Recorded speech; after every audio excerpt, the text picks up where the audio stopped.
Hi friends, welcome back to my channel. ఈరోజు topic వచ్చేసి February 24th current affairs video. So ఎవరైనా మన ఛానల్ని కొత్తగా చూస్తున్నట్లయితే ప్లీజ్ సబ్స్క్రైబ్ చేసుకోండి, లైక్ చేయడం మాత్రం అసలు మర్చిపోకండి.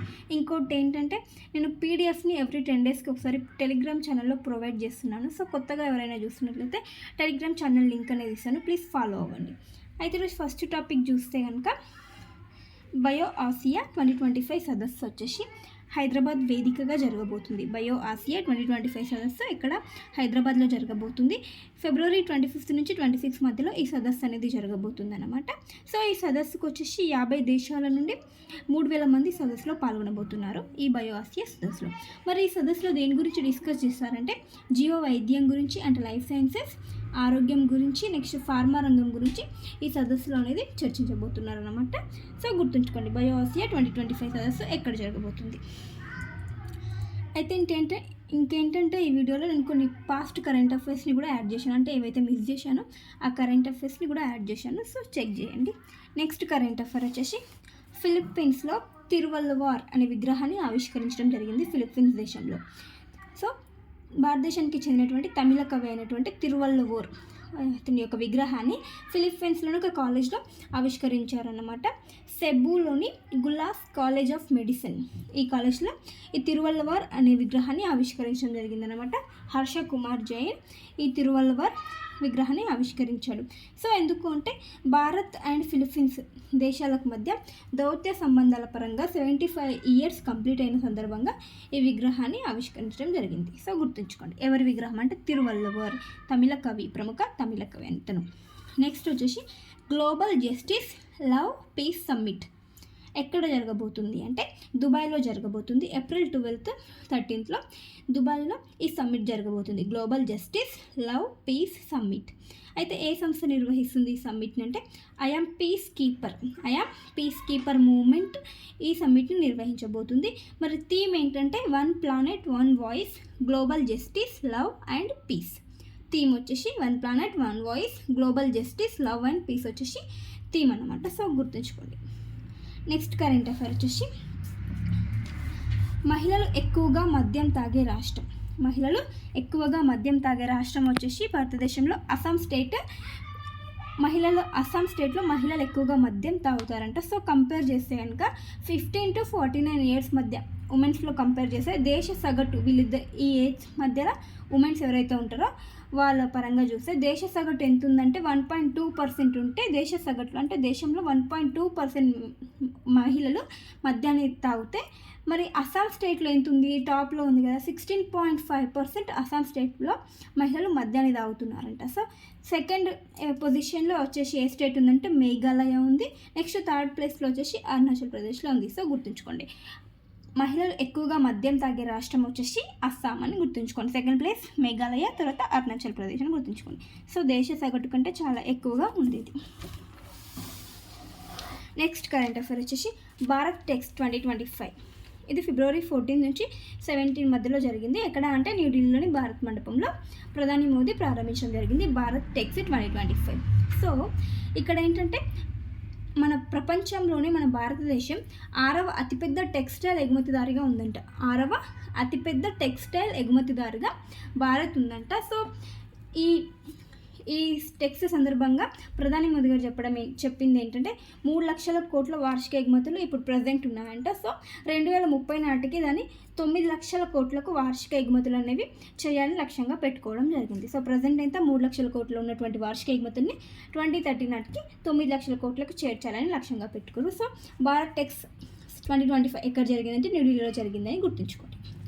నెక్స్ట్ కరెంట్ అఫైర్ వచ్చేసి 2061 నాటికి భారత్ జనాభా 170 కోట్లు చేరుతుందంట. 2061 నాటికి భారత్ జనాభా ఎంతకు చేరుతుంది? 170 కోట్లకు చేరుతుందంట. మరి ప్రజెంట్ ఎంత ఉంది అంటే 146 కోట్లు ఉంది జనాభా అనేది ఉంది ప్రజెంట్ అనమాట భారత్ జనాభా. సో ప్రపంచంలోనే టాప్లో ఉంది ఇప్పుడు మన భారత్, ప్రపంచ జనాభా పరంగా భారత్ టాప్లో ఉంది. మరి సెకండ్ పొజిషన్లో ఏది ఉందంటే చైనా దేశం ఉంది. ఇంతకుముందు చైనా టాప్లో ఉంటుండే, చైనాని కూడా బీట్ చేసి మన భారతదేశం టాప్లో రావడం జరిగింది. ఇదేమంత గొప్ప విషయం అయితే కాదు జనాభా పరంగా అంటే. నెక్స్ట్ వచ్చేసి ఏంటంటే యుఎన్ఓ వచ్చేసి ఈ నివేదికను వెల్లడించడం జరిగిందనమాట. సో 2061 నాటికి 170 కోట్ల వరకు చేరుతుంది భారత్ జనాభా. అండ్ 2100 నాటికి 150 కోట్లకు తగ్గుతుందంట. అంటే పెరిగిన జనాభా 150 కోట్లకు తగ్గడం జరుగుతుందంట అంచనా వేసింది యుఎన్ఓ అంచనా వేయడం జరిగింది భారత్ గురించి. మరి చైనాది చూస్తే కనుక 2061 సంవత్సరం నాటికి చైనా జనాభా 120 కోట్లకు తగ్గుతుంది. అక్కడ తగ్గుతుంది, పెరగదు. ఎందుకంటే చైనాలో వృద్ధుల సంఖ్య పెరుగుతుంది కాబట్టి వారి జనాభా అనేది తగ్గడం జరుగుతుంది ఆటోమేటిక్గా. సో వారి జనాభా వచ్చేసి 140 కోట్ల నుంచి 120 కోట్లకు తగ్గబోతుంది. నెక్స్ట్ 2100 నాటికి చైనా జనాభా ఎంత ఉందంటే 63 కోట్లకు చేరుతుందంటూ అంచనా వేయడం జరిగింది యుఎన్ఓ, గుర్తుంచుకోండి. నెక్స్ట్ కరెంట్ అఫైర్ వచ్చేసి క్లైమేట్ రిస్క్ ఇండెక్స్ 2025. ఈ నివేదిక వచ్చేసి ప్రపంచంలో వాతావరణ మార్పులకు సంబంధించిన నివేదిక అనమాట. సో ఏ సంస్థ రిలీజ్ చేసిందంటే జర్మనీ వాచ్ సంస్థ ఈ ఇండెక్స్ని రిలీజ్ చేయడం జరిగిందనమాట.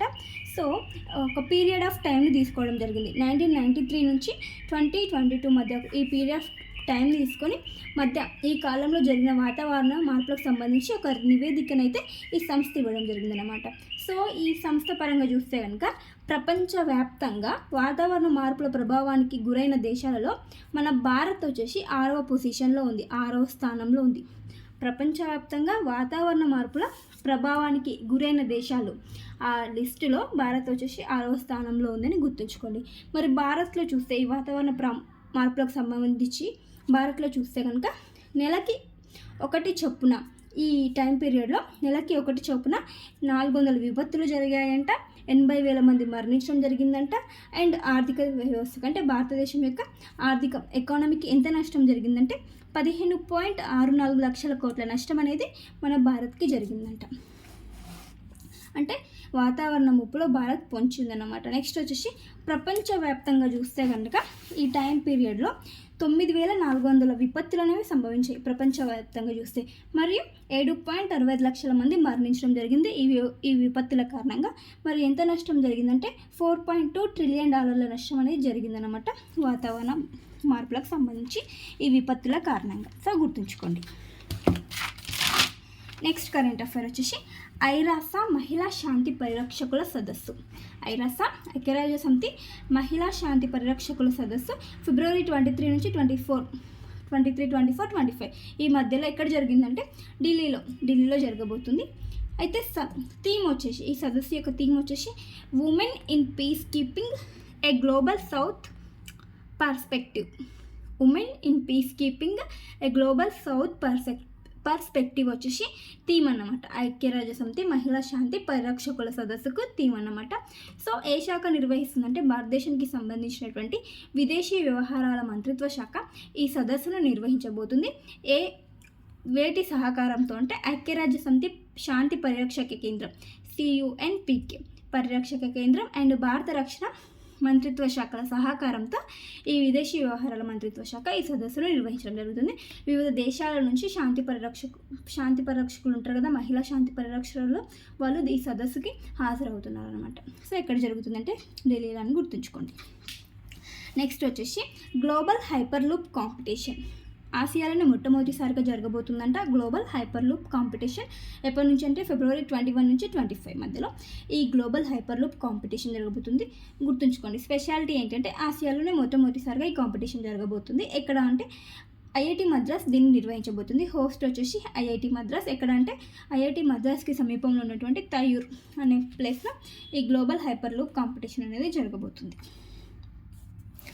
నెక్స్ట్ కరెంట్ అఫైర్ వచ్చేసి AI సాధనం అంటే భూగర్భ జలాల యొక్క నాణ్యతను పరిశీలించడం కొరకు ఒక AI సాధనాన్ని కనుగొనడం జరిగిందనమాట. దేని కొరకు అంటే అండర్ గ్రౌండ్ వాటర్ ఉంటుంది కదా, భూగర్భ జలాల యొక్క నాణ్యతని పరీక్షించడం కొరకు ఒక AI సాధనాన్ని కనిపెట్టడం జరిగింది. ఎవరంటే రూర్కెలో ఉన్నటువంటి NIT national institute of technology ఈ AI సాధనాన్ని కనిపెట్టడం జరిగింది. దేని కొరకు అంటే భూగర్భ జలాల యొక్క నాణ్యత పరిశీలన కొరకని గుర్తుంచుకోండి.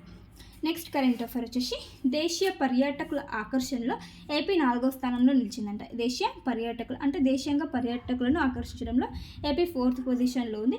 కేంద్ర పర్యాటక మంత్రిత్వ శాఖ వెల్లడించిన నివేదిక ప్రకారం టాప్లో ఏవి ఉన్నాయంటే టాప్లో వచ్చేసి ఉత్తరప్రదేశ్ ఉంది, సెకండ్ ప్లేస్లో వచ్చేసి తమిళనాడు, థర్డ్ ప్లేస్లో వచ్చేసి కర్ణాటక, సో 4th ప్లేస్లో ఆంధ్రప్రదేశ్ ఉందని గుర్తుంచుకోండి.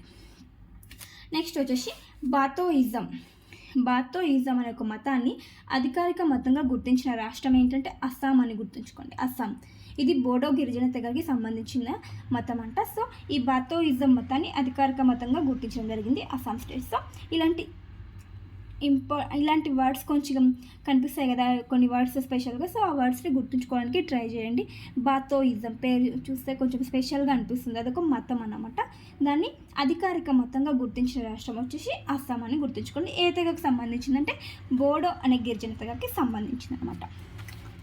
నెక్స్ట్ కరెంట్ అఫైర్ చూస్తే కనుక బంగ్లాదేశ్, పాకిస్తాన్ ఈ రెండు దేశాల మధ్య ప్రత్యక్ష వాణిజ్యం అనేది మళ్ళీ ప్రారంభించడం జరిగిందంటే ఎన్ని ఇయర్స్ తర్వాత అంటే ఆఫ్టర్ 54 ఇయర్స్ 54 సంవత్సరాల తర్వాత మళ్ళీ ఇరు దేశాల మధ్య వాణిజ్యం అనేది పునఃప్రారంభించడం జరిగిందంట.